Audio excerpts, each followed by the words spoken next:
sports card industry, much like crypto, housing market, shoes, stock market, they had their highs, within the past few years, and now we're seeing some low points. Certainly not historic lows by any means, but a drop off in the market, which was to be expected. I mean, let's face it, everything rose with free money handouts and extra income that people had during COVID. A lot of these markets just took off. Now we're seeing a rise in inflation. We're seeing other factors, economic-wise, that are driving these markets to lower levels, which is a collector in the sports card market I'm pretty excited about. So today we're going to do an update on grading. If you're still in the market, you're still looking to grade, there's more options out there now than there probably ever have been. Just on eBay alone, you'll find 17 different grading options to select from when you list a card for sale. And a number of these companies I do not own slabs of. I've never graded through, but we're going to cover a few of them today that are kind of what I consider the upper end of the pecking order in terms of card grading.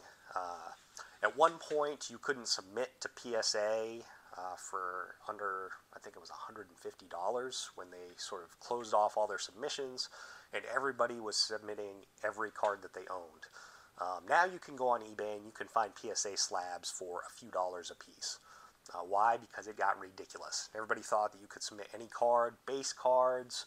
I remember LeBron James 2019-20 Prism base card was selling for a couple $100 graded. It blew my mind how fast the market took off and how crazy it got. But now we're coming back into reality, which is a good place to be. As a collector, I'm able to get my hands on cards that I couldn't have a few years ago, and it's just becoming more fun now. It's more invigorating that we can send cards in for grading at reasonable prices, things that you want in your PC. You're no longer having to pay an arm and a leg and hope that it doesn't come back a low grade and you've wasted your money. But the days of sending every card in, flipping them for profit, those days are gone, and I'm glad they're gone. The market was due for a correction, and we're seeing it now. Do I think it's the end-all, be-all? The market is done for? Not at all. We are never going to go back to the days of back in 2010 when I was buying Tom Brady Bowman Chrome rookie cards for like $40 a piece. We aren't going to see those days anymore. The market has grown. People are here to stay. And quite frankly, I'm happy that the people who were in it just for turning a profit are kind of stepping back, because it's making the market more fun, and the true collectors are emerging, and this is where I think it needs to be. So to start, in the background, we have the top three, what everybody historically has considered the top three grading companies: PSA, BGS, and SGC. All three companies are doing well right now. PSA underwent a change in ownership, which was great. I was not a fan of the previous ownership.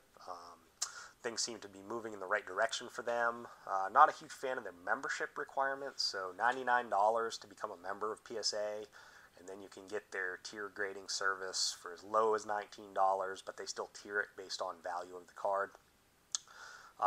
BGS, you do not need their membership. You can submit through BGS for, again, tiered levels based on how fast you want the card back. But you can get it as low as $18 a card for their 40 to 60 day turnaround time, and then $16 without subgrades. So the subgrades that you see there, if you go without those, you can get it a little cheaper. And then SGC, who I'm a fan of simply because their turnaround time is fantastic, and I feel that their prices are reasonable. So you could submit a single card to SGC, no membership required, for $24 for the one card, and you will get it back. The last submission I did with them was about a week door to door. So fantastic. Those are the top three. We'll get into a few others here just to see some different options. Two that have been around and I've obviously done a lot of videos on. We have GMA on the right side, still going pretty strong. And then KSA, Canadian well-known grading company. see a lot of hockey cards from them, the maple leaf in the background of their logo. They're fairly pricey, but you can get as low as $15 per card, 100 plus card submission, so bulk submission. They've been around since 1996. Pretty solid option. GMA as well. They've been around since 2000. A lot of people didn't know that. They were kind of a fringe grading company. They have made a lot of progress in both the quality of slab, label, and the grading standards. So I'll go over some of that in a bit. Some other companies that have come up, we have HGA and CSG. And so here's a HGA slab, nice Jalen Brown mosaic.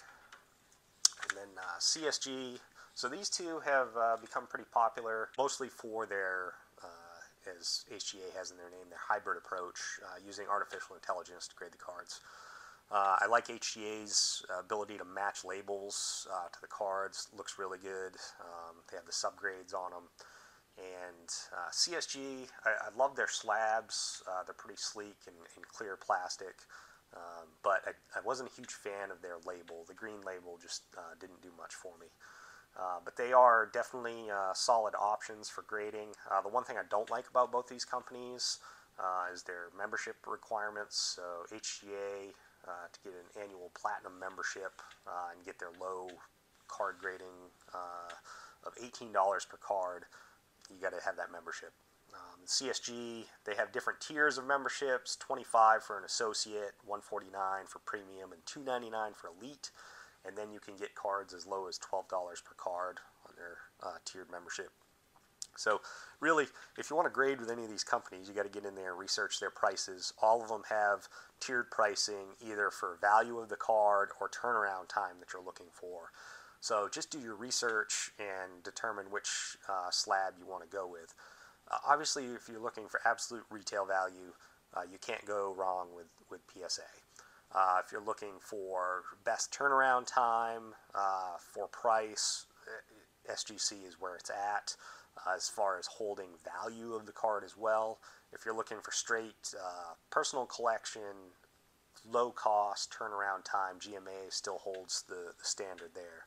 There's so many other grading companies out there. I mean, I've picked up slabs of a few different cards, mostly for PC, and I'll do this.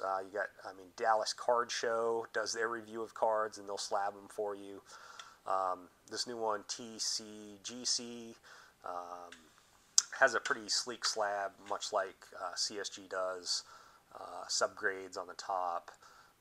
Again, I'll pick up PC cards and pretty much any slab, because there's a good shot that if you're picking up something like this and you're not paying an arm and a leg for it, it's going to be good quality.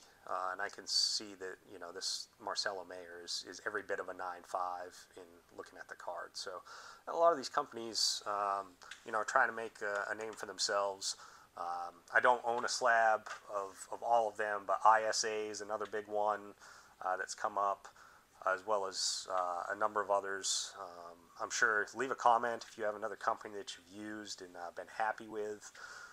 A few changes I'll talk through, primarily with CSG and GMA. So CSG finally decided to change their logo from the green to this black background. I am a huge fan of that. I think it looks much better with the black background. What they've done, they have the hologram logo up there in the corner that you can see. They put the barcode on the front with the number where it used to be on the back. They did a great job. Their slab is still the same, so it still stacks with the old ones, but like the new label for sure. And then the other one that has made a lot of progress is GMA. So you can see that their label has changed, but also their slab has changed, and I'm very happy about this, because the old slab that they were using, you can see it kind of looks a little bit of snowy, cloudy in there. These were actually slabs that you could buy on the market and slab your cards yourself. So people could recreate the holder of GMA and then recreate the slab, and you wouldn't know the difference. Now, they weren't a huge company, so people weren't really doing that, but now they've gone to these new slabs, which I think are much higher quality, and just for comparison's sake, they're very clear. I'd say the closest they compare to is the HGA slab. You can see how clear it is compared to the HGA. Width is about the same. As far as height, they're a fraction of an inch off, a little bit higher, about the same width. So that's a good comparison for slab's sake. They also have their black light. You can identify on their label. You're going to see here in a second if I can get the angle correct. They do have their hologram of GMA in the background, so that's how you know that their mark is correct and it's not a fake slab. So overall, for $10 per slab, I don't think you can go wrong with GMA, especially for PC. So coming up, I'll have both a GMA submission that I'm going to do. I'm going to compare grades with a few grading companies and see how they come back for scoring. I'm also going to have a SGC shipment that I'm going to send off soon, so keep an eye out on the channel. Appreciate all you subscribers who have stuck with me. We're almost 800 subscribers on the channel and looking to go for 1,000, so appreciate your support. Please hit the like button, leave any feedback, and as always, I'll leave my email address in the description, and feel free to shoot me any questions or ideas of stuff you'd like to see. Alright, out for now. Thanks everyone.